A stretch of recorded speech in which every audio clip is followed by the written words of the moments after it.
I'm just testing out the push to talk.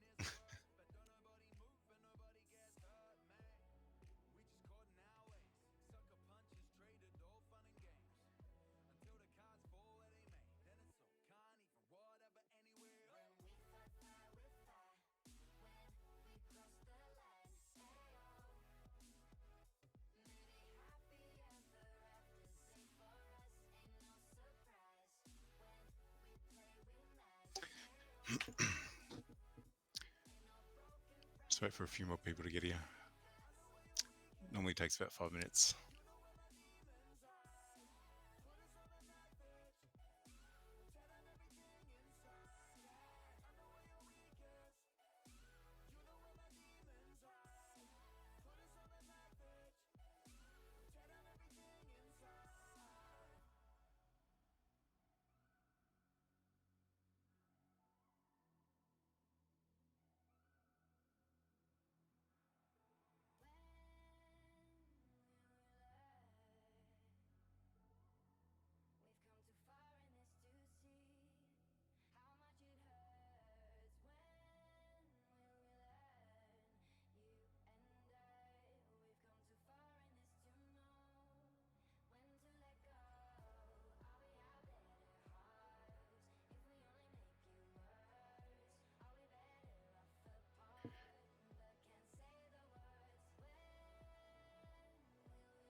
All right, may as well get started.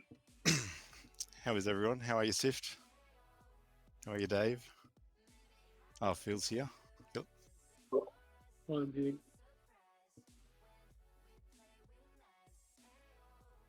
I'm feeling full-ish, but I've still got half a sandwich to go.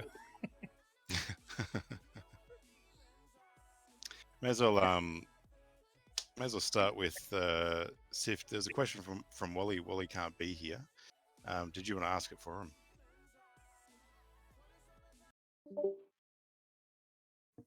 Wait. You had one. You had one there earlier from Wally.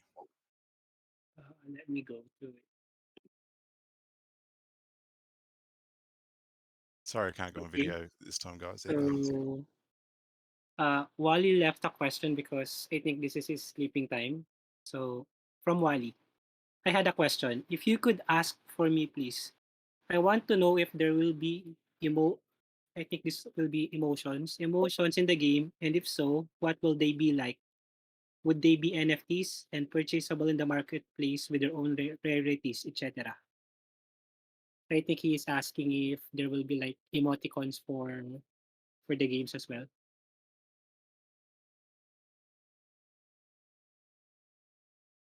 I think, Dave, is that something that we've looked at? Yeah, no, it's something I'm thinking about. Right now, there's two possibilities in that regard. Mainly because you're, well, there can be emojis from your avatar, and then there can be emojis from your cards. And I'm leaning towards cards to give the cards more elements of interaction, and then you can taunt someone from the board, the grid, with different characters, which I think is more fun. So in effect, the cards are your emoticons. Beyond that, selling things like separately, I'm not sure. Maybe. Probably worth explaining. Hi guys. Hey, Philip. How's everyone? Pretty good. How are you? Not bad, not bad. Working on some press releases and some announcements that we're going to make in a bit. Do you want to share any? Well, it's a strategic piece that is heading towards the metaverse, and it's some collaborations that we've been working on, very much led by Dave, actually. But we'll be making that announcement hopefully today or tomorrow, probably today. It's exciting stuff, and it's definitely some evidence in terms of execution. So one of the mandates that we obviously have is to make sure that when we do make announcements, we follow through and we execute. So this is one of those examples where we made the announcement a few weeks back of the initiation of the collaboration, and today we're going to show actual evidence in market that we've got some cool things happening. So yeah, look out for that today. Hey, Ultra. So what I might do is I've got some questions from community members that they've submitted, because obviously not everyone can be online at this time, as we have a global audience. So we've got this spreadsheet. I can just copy and paste a few questions that people have submitted over the week. Just got one there. Is it reasonable to imagine a system of renting cards to build your deck for tournament? In this way, users can have more choices for gathering rare cards and hopefully spending less and building better strategy. That's from Kapoor's.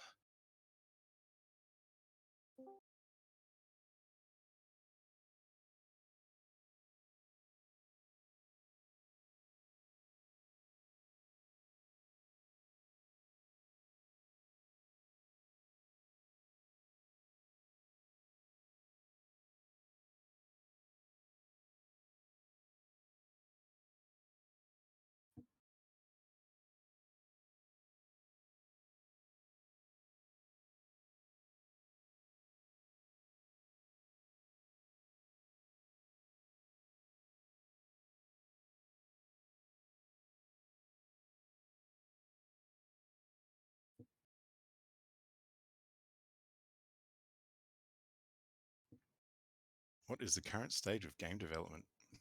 Excellent question. Who's best to answer that? Probably yourself again, Dave. Yeah. The current state of game development is that we are primarily still in the paper prototyping phase.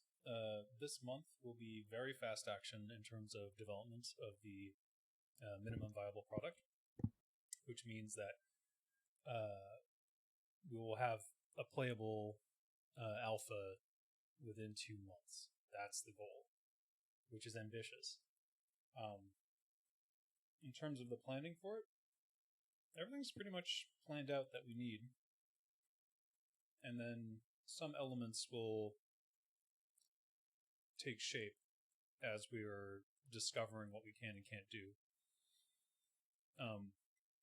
But I have to emphasize that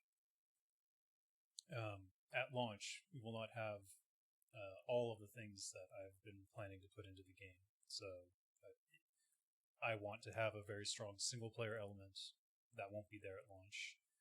Primarily will be focused on the multiplayer aspect, playing the games and controlling the blockchain and the tournament setup for that, so that we can set up that cycle of making the next blockchain world while I work on the single-player puzzle elements that will eventually release for the game. Actually, I was hoping you might be able to elaborate on the concept of new blockchain worlds. So, because obviously our audience is aware of the concept of playing with Legends of Crypto cards and everything like this. And I know we haven't released the lore entirely.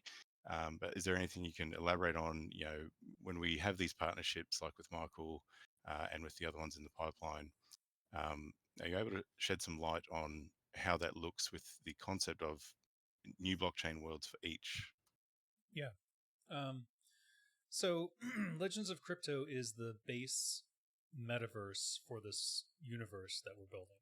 And within that universe, there is a blockchain metaverse itself. And within that metaverse, there are multiple blockchain worlds. Each collaboration that we do will be a new blockchain world. And it will be up to the person we're collaborating with what that world is and what it means and what all the cards will be. And they can have as much control over that as they like. I obviously have to keep control of balance, design balance. So in that regard, they don't have total control, but they have a lot of control. And then in some of these collaborations, maybe they're not interested in doing that sort of design stuff, and then I can handle all that and sort of riff on what I think that their blockchain world would be. And then on top of that, each time that we have a tournament season, at the end of the season, the people who basically earned the most segments of the next blockchain world will get a determining factor. They will be a determining factor in designing that next blockchain world and what it is. So if they want like a high fantasy world, or if they want like a post-apocalyptic world or cyberpunk or whatever they want to do, I'm game for that. And then we'll design a whole new set of 40 to 60 cards based on their input. And they'll all, of course, be featured in it in some way, and thus incentivizing getting into those tournaments and earning your place in the metaverse that we're building. Does that answer the question, or did I make it more confusing? Let's see if Jezza, were you following? We're out doing deliveries. Yeah, yeah. Hey, sorry. Yeah, I've been flat out. I've just literally jumped on, so I was just catching up with chat and seeing everything. Sorry about that. That's right. Did that sort of clarify things in relation to the blockchain worlds with partnerships for you? Yeah. It sounds sounds good. Sounds exciting. I'm trying to keep up the conversation. I sort of missed a little bit, but from what I heard, it sounds good. But there's a few questions in here to do with like marketing and everything like that. So I didn't, rather than throw them all out individually, I think it sort of ties in with that question there. Will there be a mobile app for LOCG both on Android and iOS? I think more broadly than that, what strategies would we have for marketing it?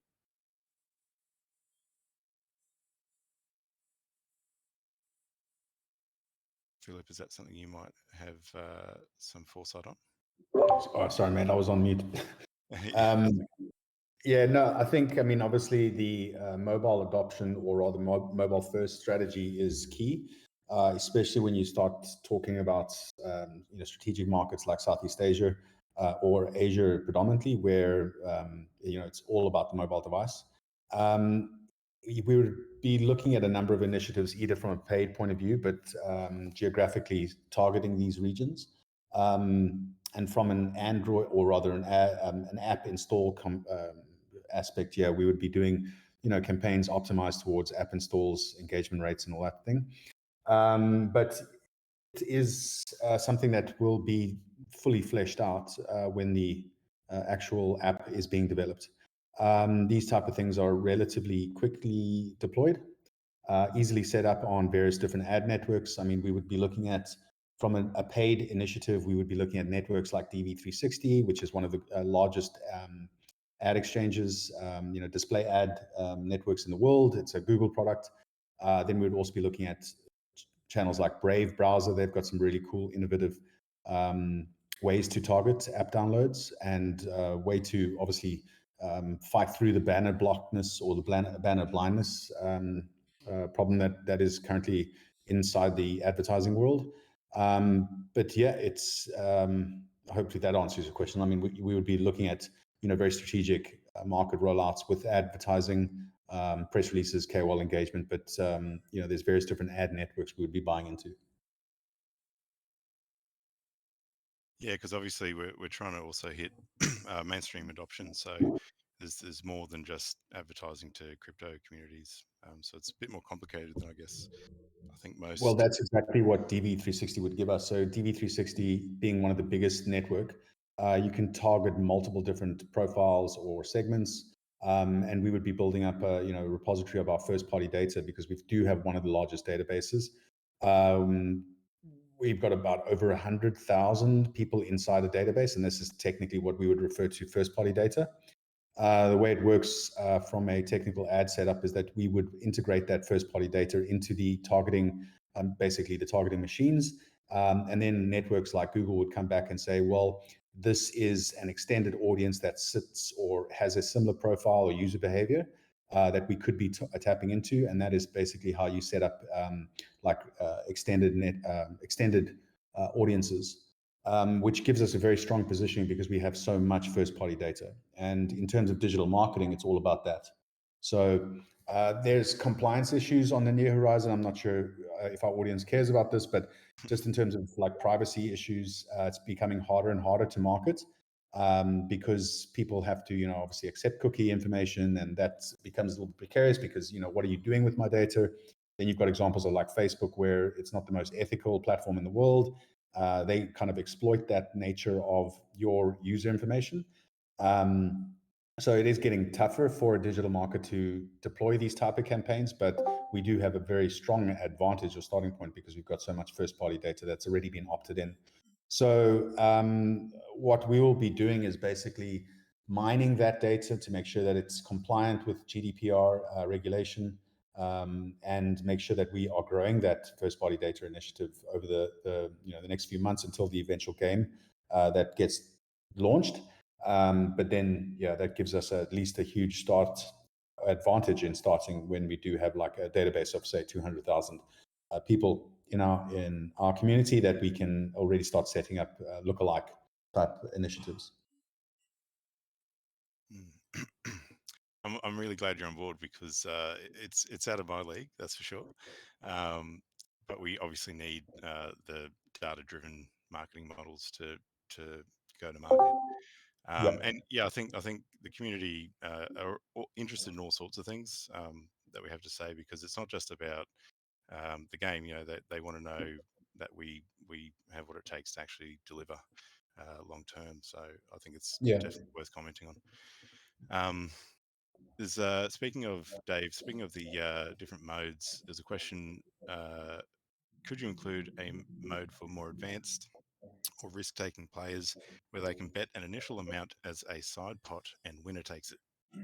So this gets into gambling laws and restrictions, which are precarious. So while it's not impossible to have such a mode, I've seen this used by a company called Skills, and those apps are on the iOS App Store. You can literally bet on winning a game, but it has to be 100% games of skill. So I think that if we were to do that, it would have to be a situation where the two decks are exactly the same, and then there's no possibility of purchasing power or having an edge because you have a mythic and they don't, or anything like that. So I don't know is the short answer. The long answer is I'm looking into it as a potential way for people to play. There is also the potential of allowing people to bet their cards, and because those are NFTs and not technically money, I think that might be okay, but I'm not 100% sure. So it's all extremely precarious and up in the air, and so I'm not committing to anything. Let me make that clear. But it's certainly something we're looking into as a potential way to play the game.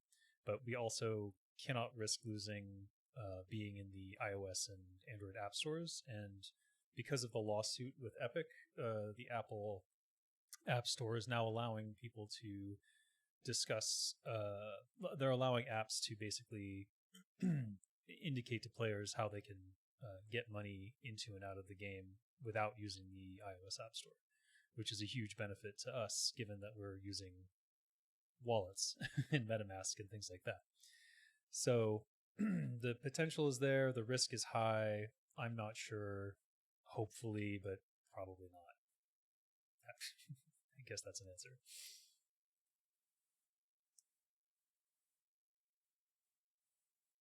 Again, it's one of those things that it sounds great as an idea, but it has more intricacies associated with it than I think most people realize. So Very just high going risk. through these, Yeah, very high risk. It's kind of like how if you a lot of projects creating the tokenomics try to steer away from like having it as a security versus because which you can do, but it costs a lot in legal fees to set that up. So I've heard, so that's why a lot of projects don't end up doing it. Sorry, I was just wondering if I could just jump in on that Yeah. question. I just know there's because there is other projects out there too that are looking into, in that whole gambling sphere, obviously navigating their way through that in the crypto space. Is it with the metaverses and things like that we're talking about earlier? Could we link something up with that so that we're not looking at that necessarily from a legal standpoint, but doing it through another company and joining up? If that makes sense. Damn, that's clever. Avoid the legals. Well, it doesn't. That would effectively be renting out our IP to like a gambling den or something like that, which I don't know that. I don't know that we will have a valuable enough IP at launch. I mean, certainly not. People won't recognize what we are until basically it's already widespread adoption. And my goal in that is to make sure that we have widespread adoption, and that means being available on the iOS and Android stores because they have a monopoly. So if we're not on those stores, we're effectively a dead app. And so anything that risks that is probably too high risk and would be detrimental to everyone who's invested in us. My inclination is to stay away from gambling. If I see an opportunity where we can do games of skills, there's a company called Skills with a Z. You should look into that. There's stuff we can do, but it's precarious. And so even the perception of gambling can be extremely detrimental. And we already have booster packs and things that you buy. So that's all high risk. There's high reward if we do it, but like it would have to be something where like we have a blockchain world that is not accessible on the mobile app, and you can only get to the to that blockchain world on the web store, and then you could do the gambling stuff through there. But it's still high risk because it's associated with the main game.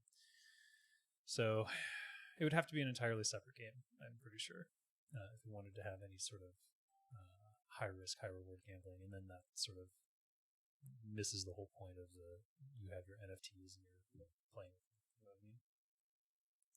Yeah, gotcha. Thanks.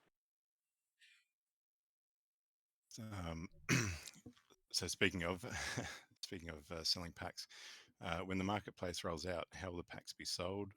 Will it follow a system similar to NBA Top Shot, where people get assigned random numbers for priority, or will it be a first come, first serve basis with a limited supply?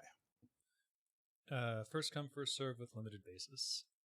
And in addition to that, I want to say that our goal is not to make it such that once they've sold out, there's nothing for people to get into the game with.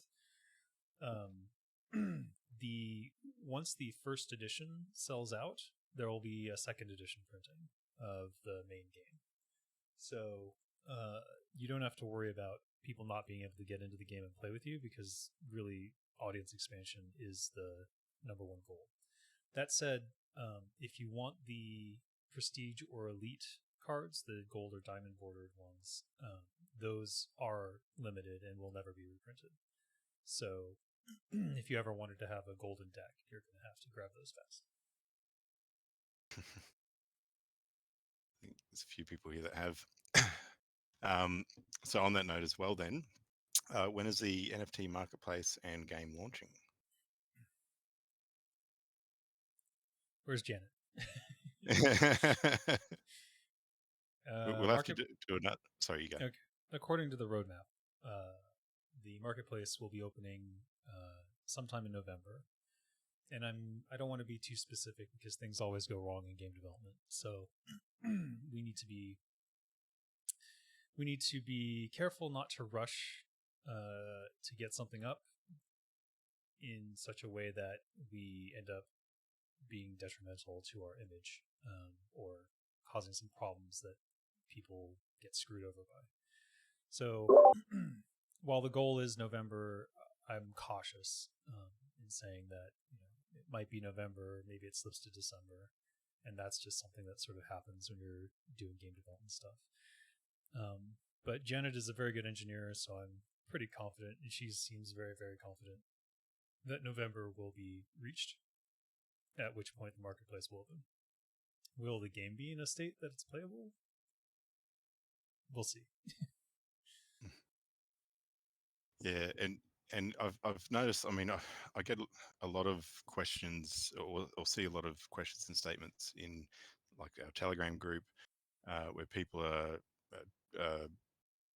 obviously really wanting the marketplace and everything like this. We do too, and there's a lot of pressure. I think that they try to push on getting it now, for price action, which I can understand. I think we all can understand, but we are here to make a game, and we are here to target mass adoption. So it's something we certainly don't want to rush. And while it can obviously be disappointing when there's a delay to any development on the roadmap, naturally the end goal is where our eyes are at.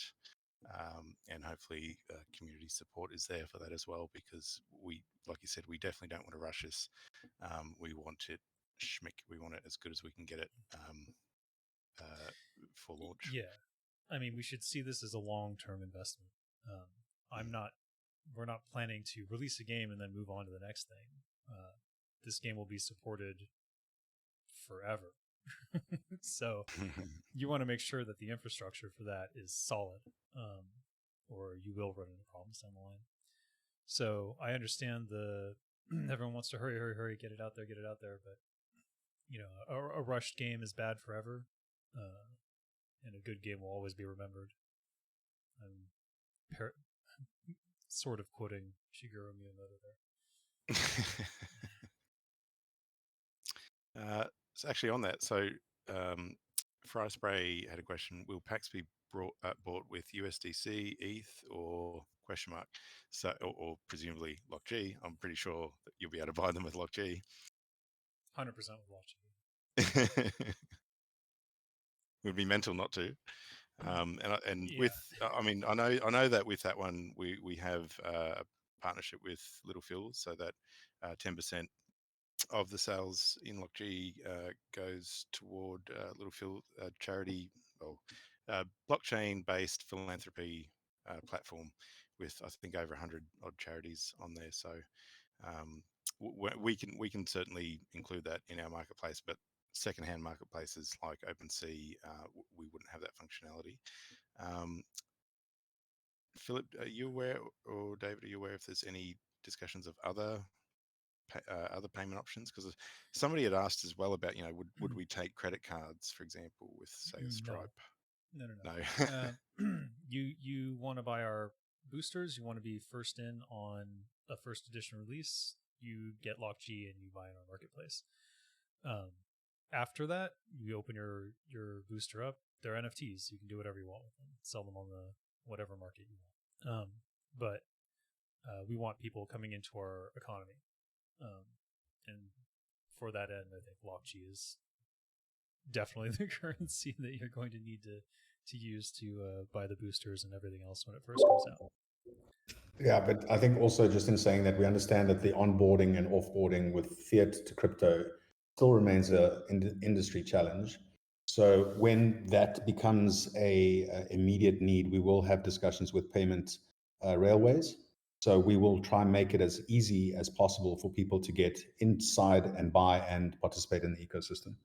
And there's various different payment options in particular markets that are going to be more relevant for that particular market. So, like, I mean,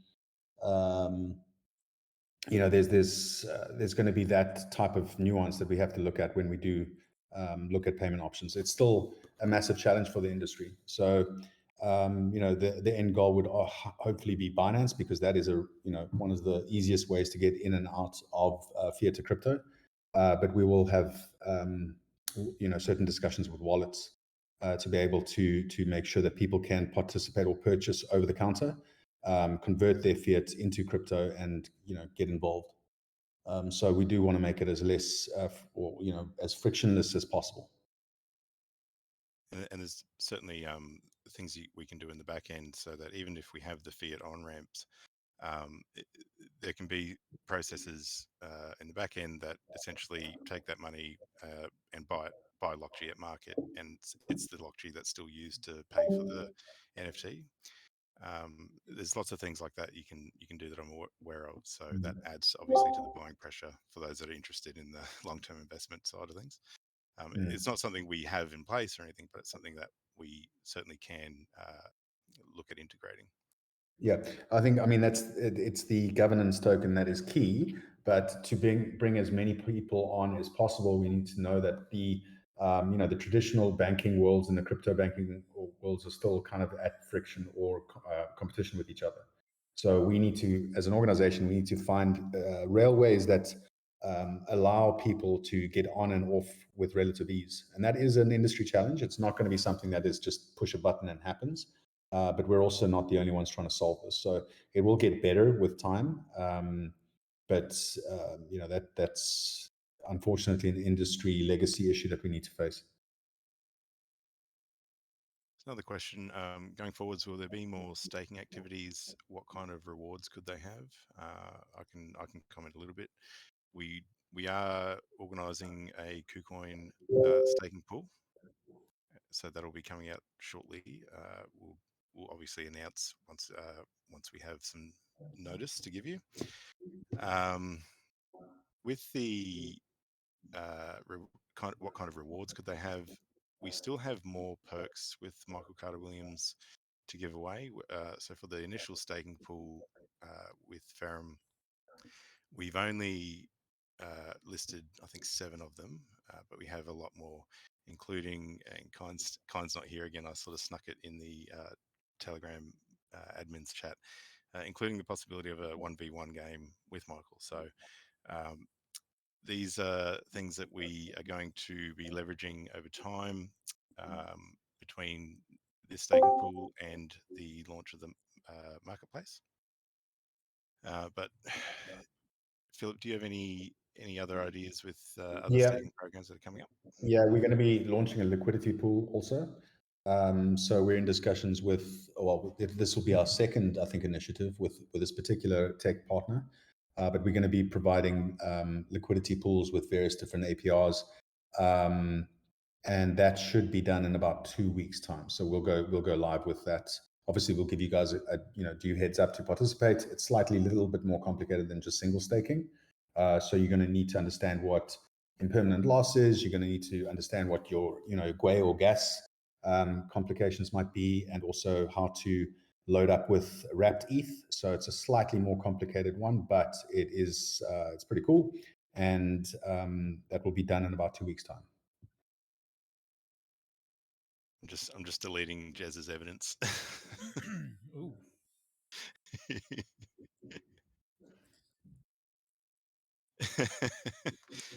So the question there, so it sort of ties in with, there's 2 questions there, essentially centering around, I think, ETH gas fees.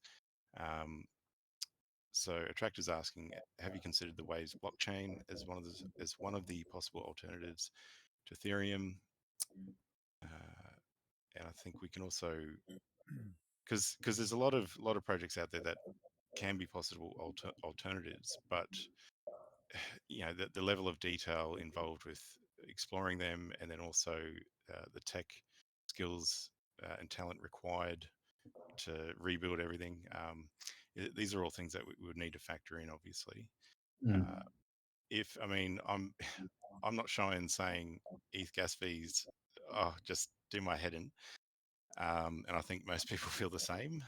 But naturally, when we have the marketplace and game itself, we will have the layer 2 solution through Polygon. So while currently, understandably, and I've gone through it myself with staking on our single staking, and gas fees can be like, I've paid anywhere from $15 to $300 to stake. Those are problems that are associated with single staking, direct onto the blockchain. It's something that when we have the marketplace and game running, obviously we don't want to be paying $50 gas fees to play your turn. We want that layer 2 solution to streamline all of that, and that's so I don't say we need and are going to have that. Don't know if there's anything else you want to add, Dave or Phil? No. Yeah, I just think it's not, it's not absolutely unique to us. So I think every project faces the same challenges. We're all kind of hoping that, the ETH upgrade comes. But when we're doing, I mean, we'd love to be multi-chain more than what we currently are. But like you hit the nail on the head, Ben, it's really down to resources and time. But then also from a business impact point of view, when we launch these type of initiatives, we also need to think about how do more people participate. So if we become too particular on a chain, like Cardano or something like that, then it might be a little bit restrictive. But at the end of the day, we should be multi-chain. But it's just it comes down to timing and business impact. Yeah. And also what? Sorry, what did you miss? There's a question. If a staking pool is not completely filled, what happens to the allocated NFTs for the pool? Will there be more NFTs for those who staked? No, we don't just lump the NFTs onto the people who stake. The goal of this last staking pool was basically to give everyone an opportunity to make sure they had a playable deck when we do launch the game, and to not only just have a playable deck, but to have a prestige version of first edition cards of the base LOCGame and an opportunity for prestige or elite versions of the MCW collaboration. Those are from a limited pool, and once that limited pool is done, they're done. So this is your opportunity to get them before the marketplace even opens. And I don't think that I emphasized that enough when I was sort of pushing this idea. So anyone who hasn't staked in the pool yet, I highly recommend it. I mean, I did it myself, so you don't get a better endorsement than that. The guy who's designing the cards is saying, hey, you really want this one. So tell your friends, tell everyone to get in on this pool. Actually, I staked too after talking to you about it. Yeah. See, I just, this is part of our communication problem. I did a bad job explaining how critical and important this pool was for players who are super interested in the game. And the thing is, like, every one of the survey responses we've seen so far, people are very, very excited about this game. So tell all your friends, like, even if they stake the minimum, that's a first edition prestige if they stake the whole 6 months. And that's huge in terms of value, like massive. So tell everyone, get them into this pool, because they're going to be super excited when they get those cards. I guarantee it. And there's only 3 days left to stake in it. Oh God! And and Michael's sending out a video on how to stake tomorrow, so I can email that out to everyone. Get that info out there. Yeah, definitely. So with future staking programs, then obviously with limited availability for these packs, but we still obviously have some available. So it's not out of the question that we can offer them in future staking rounds, I gather. Yeah, we could take whatever didn't get grabbed up and then offer them again. But I'd rather not. I'd rather move on to a new set.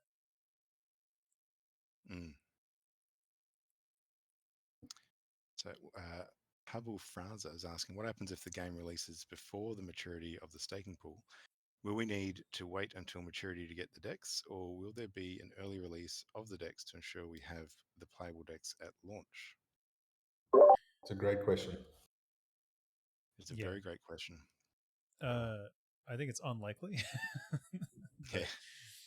But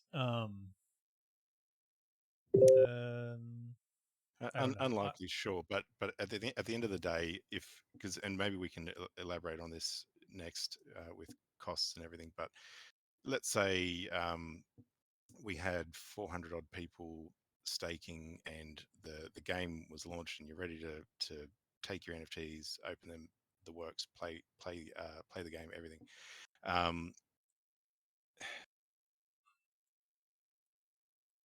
Then essentially we could have, if we're selling the basic booster packs, 5 cards for approximately $5 is what we're aiming for.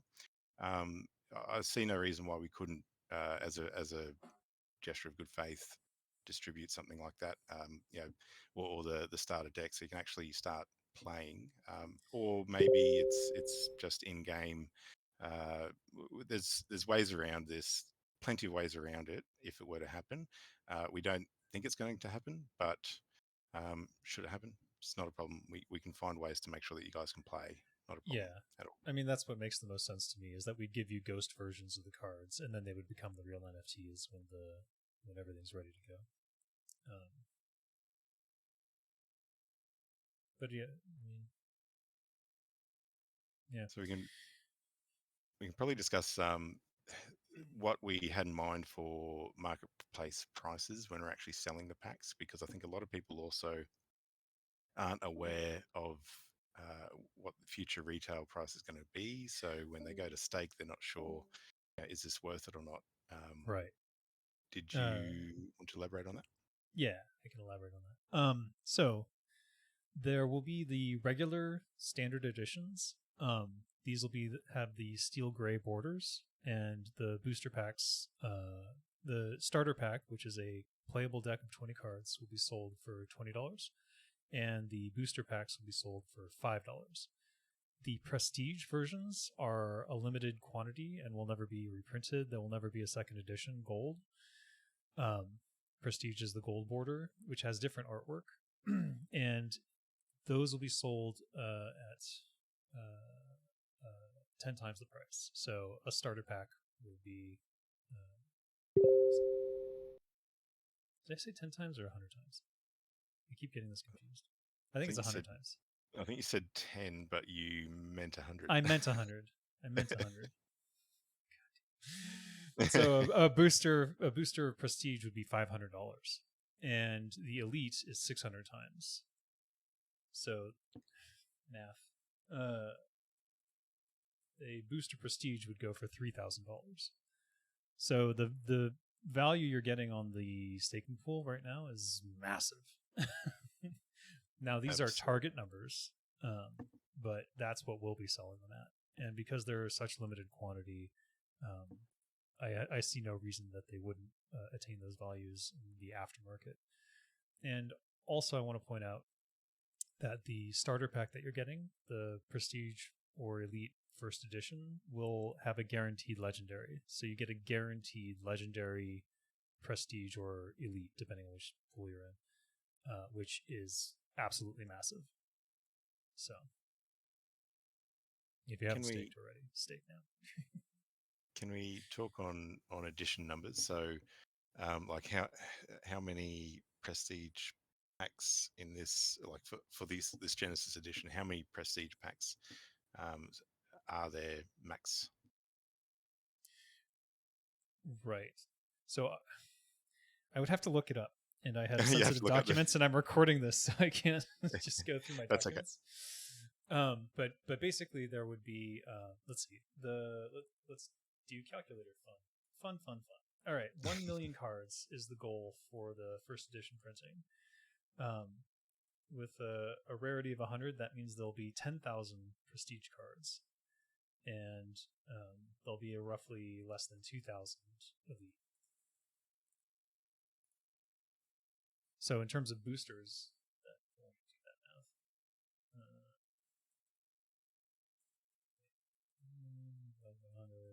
10,000 divided by, let's say, boosters. There'll be only 2,000 prestige boosters.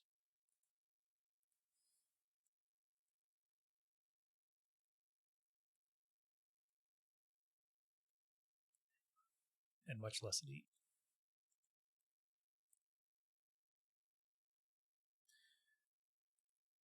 That's right. If you haven't got your spreadsheet open, that's fine. Sorry to hit you with that and surprise. No, that's fine.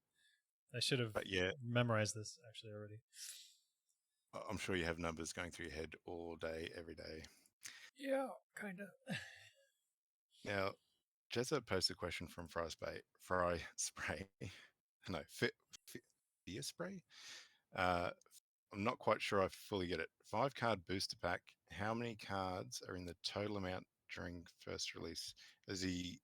He's talking about how many packs? How many booster packs? Which No, he's talking about how many total cards are in the first release. First edition of LOCG, first edition printing will be 1 million, roughly 1 million. There'll be a little bit extra to make some ratios work, but roughly 1 million.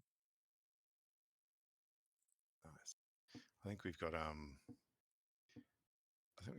Ben here. Ben from Taiwan. That is correct. Should I introduce myself?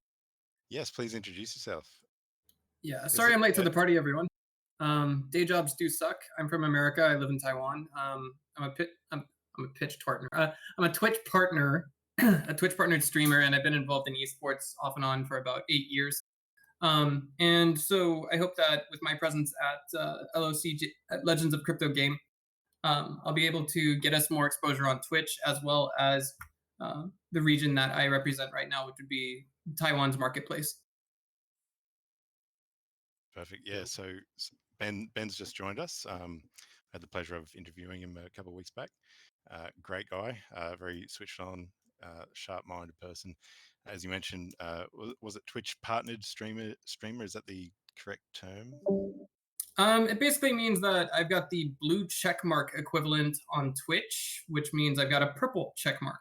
But yes, that means basically no one can pretend they are me. And when they see my name in chat, that means, oh, this is the Binge HD. Well, that must be Perfect. nice. I don't have that. I have a black belt. Does that count? I'd say it Only counts in for person. something, definitely. Just have extra boxes. What was that, Sift? Jess has 3 boxes. That's what he's gonna flex. Oh yeah, Yeah. Jez has got. Flexing. So we're getting, obviously, Ben's going to help out a lot with our expansion into Twitch, because naturally, even from last week's AUA, we had a few questions about these sorts of things, ideas of, and Ben and I have discussed these as well, having Twitch streamers playing. So sometimes a game might be loading for a couple of minutes, and while they're streaming, they can often play little mini games and whatnot. So Ben's going to help us get in touch with key influencers on Twitch and see if we can start lining those up when the game launches.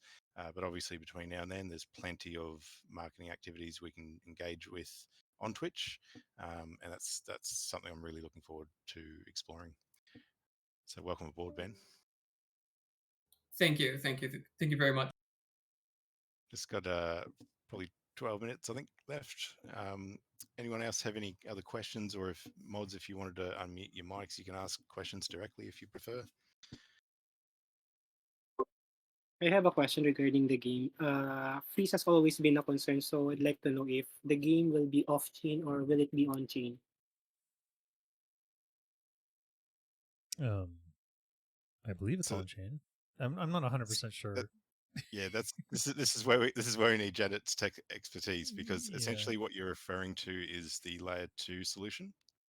So I'm not an ETH developer. I'm not a coder or anything. So, but my understanding is on chain would be things like when you go to do the staking. It's directly interacting with the ETH blockchain. But the layer 2 solution, I struggle to come up with an analogy for my understanding, but it's kind of like, I think, rather than having those transactions directly recorded onto the ETH blockchain, you have a platform like Polygon, which has a copy or something, and creates all these transactions in their side chain, which this is where I draw a blank, must at some point synchronize with the main ETH blockchain. It's well above and beyond my knowledge base, but that's what the layer 2 solution is for, essentially. How about I'll ask Janet later, and then next Yeah. AUA I'll bring it up again. Yeah. But I'm pretty sure it will be on chain, but don't hold me to that. This sounds like Arbitrum, if I may. Arbitrum? Is it? That's what my company is using. I don't know. You'd have to ask Janet.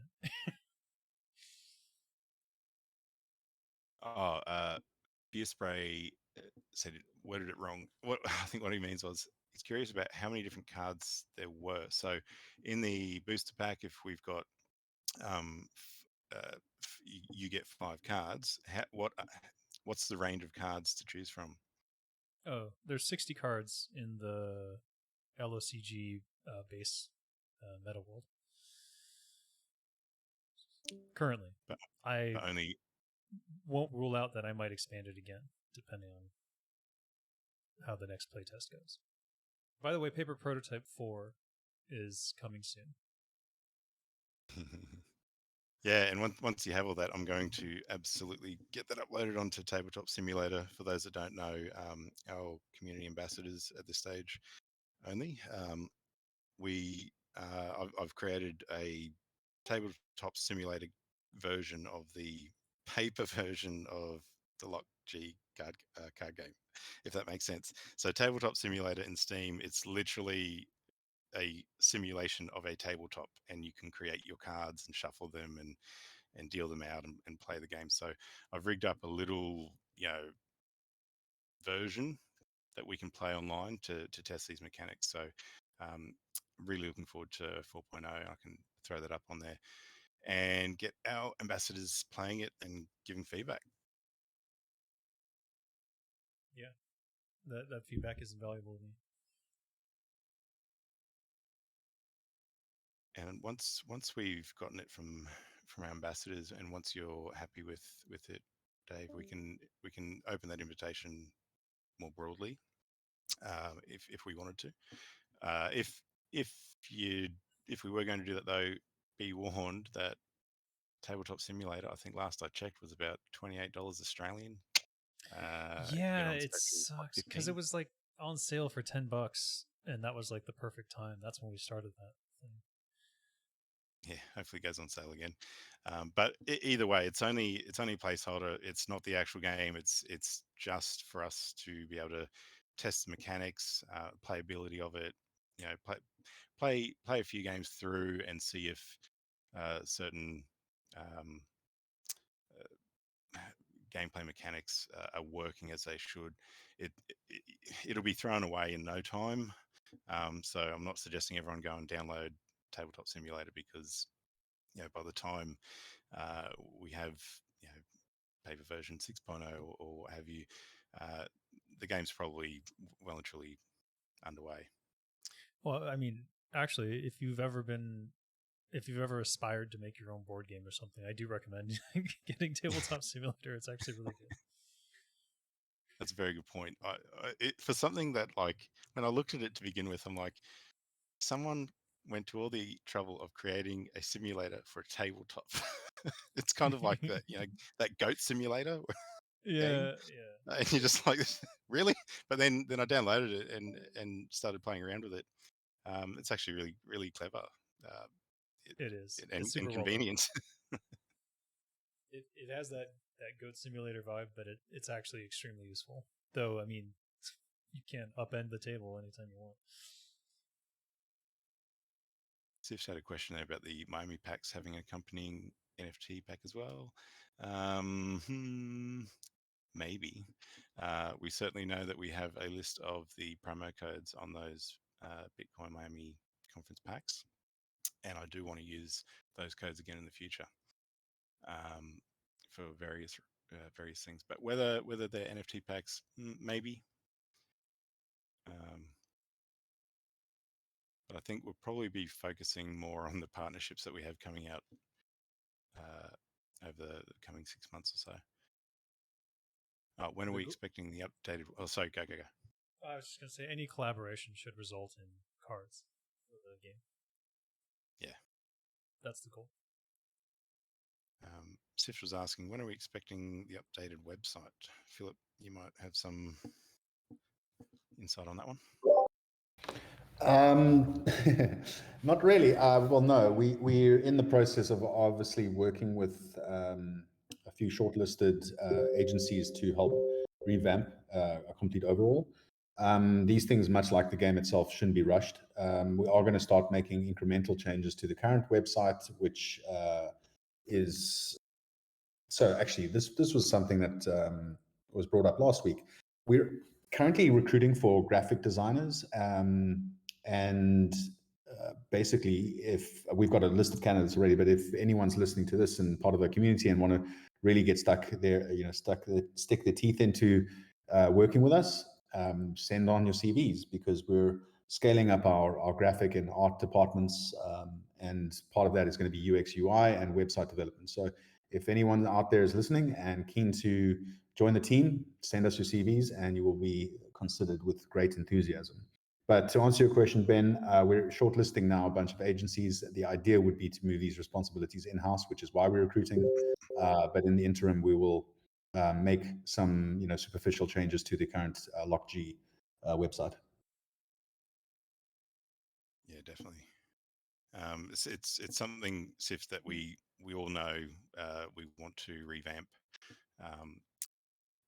as a priority. We have several priorities at the moment. And that's what's the challenge, realistically. But it's definitely something on our radar that we want to address as soon as possible. Designer Dave's typing. Just wondering if I There could is- throw out a quick question as well, if Yeah. it's a good time. Yeah, go for it. Actually, Wally had a question that he wanted to ask about in-game chat. Just wondering, he was wondering about whether we'll be able to, type or put up, what do you call them, emotes or anything like that in-game. What kind of modes? Emotes. Didn't I answer that? Yeah, but that was I think Jez is talking more specifically about like an in-game chat, so as opposed to card emotes or anything like that. Yeah. In games, so you can like flex at each other while you're playing and stuff. Oh, you just want to show off your mystery boxes, don't you, Jez? No. That's why he's asking. Oh yeah, Wally asked this. Yeah, sure. This is what. Yeah, I know you had the question. Yeah. Yeah. So the question of whether there should even be an in-game chat as opposed to just, I mean, certainly there'll be a way to flex. You'll have cards on the grid, and then those can have emotes. It's still up for debate, and I'm not 100% sure on what the best direction to go is, because there's a lot of toxicity and policing that comes with having any sort of thing where people can type whatever they want.